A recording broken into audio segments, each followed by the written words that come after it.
Monsieur le Président, Monsieur le Ministre, chers collègues, inscrire ce débat dans un contexte marqué par des manœuvres politiciennes opportunistes n'est ni sage ni responsable. Les polémiques de ces dernières semaines ont blessé de nombreux Français ayant un lien affectif avec l'Algérie.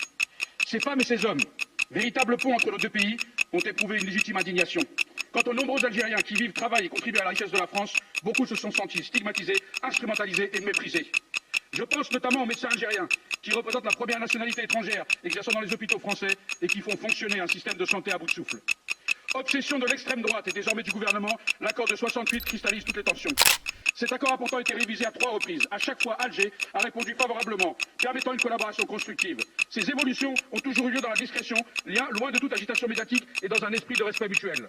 Aujourd'hui, largement vidé de sa substance, cet accord constitue un frein aux droits des Algériens, les excluant de toutes les avancées législatives et administratives dont ont bénéficié d'autres ressortissants étrangers. Par exemple, les Algériens ne peuvent pas prétendre aux cartes compétences et talents instaurées en 2006 qui facilitent l'installation des travailleurs hautement qualifiés tels que les médecins et les ingénieurs. Autre illégalité frappante, les étudiants algériens, contrairement à d'autres nationalités, sont soumis à une obligation d'autorisation de travail, compliquant considérablement leur accès à l'emploi et freinant leur insertion professionnelle. Vous l'aurez compris, mes chers collègues, le discours ambiant autour de cet accord de 68 relève plus du fantasme que de la réalité.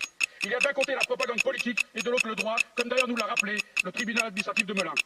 Quand bien même nous devions revenir une nouvelle fois sur cet accord, optons pour la retenue, le respect mutuel et la diplomatie. Au lieu de cela, le gouvernement a choisi l'escalade verbale, l'outrance et le tapage médiatique.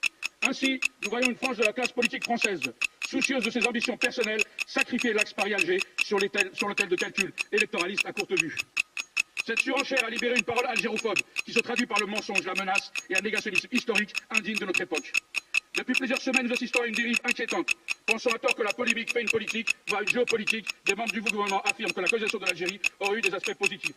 Le fils de l'ancien président de la République appelle à incendier l'ambassade d'Algérie sans que cela n'émeuve outre mesure ce gouvernement. De son côté, le Premier ministre multiplie les sommations et les ultimatums. Sommes-nous face à une trompisation de la classe politique française? Assistons-nous à la libération d'une algérophobie latente, nourrie par des clichés coloniaux et un ressentiment anti-algérien toujours aussi vivace dans certains esprits? Ou s'agit-il de donner des gages au Rassemblement national dont dépend aujourd'hui la survie de ce gouvernement? Hélas, il semble bien que ces 3 explications se conjuguent, révélant une dérive préoccupante dont les conséquences pourraient être durables pour les relations franco-algériennes. J'ai toujours été engagé pour un rapprochement entre les 2 rives de la Méditerranée. Je suis convaincu que l'axe Paris-Alger peut se construire sur l'exemple de l'axe Paris-Berlin.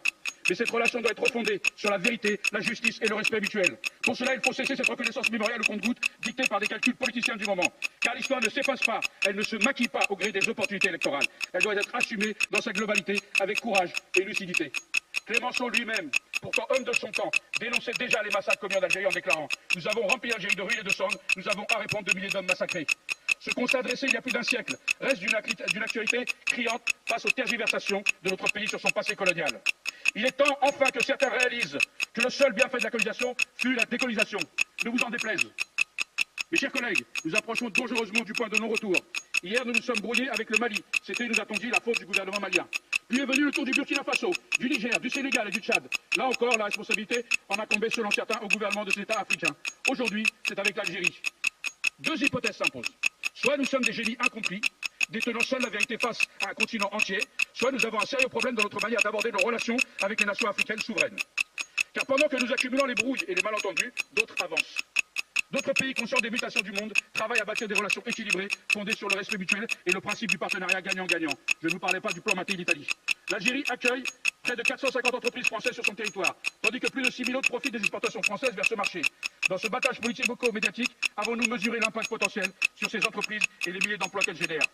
Dans le nouvel ordre international qui se dessine, il ne suffit plus, monsieur le ministre, d'imposer, de sermonner ou de mépriser.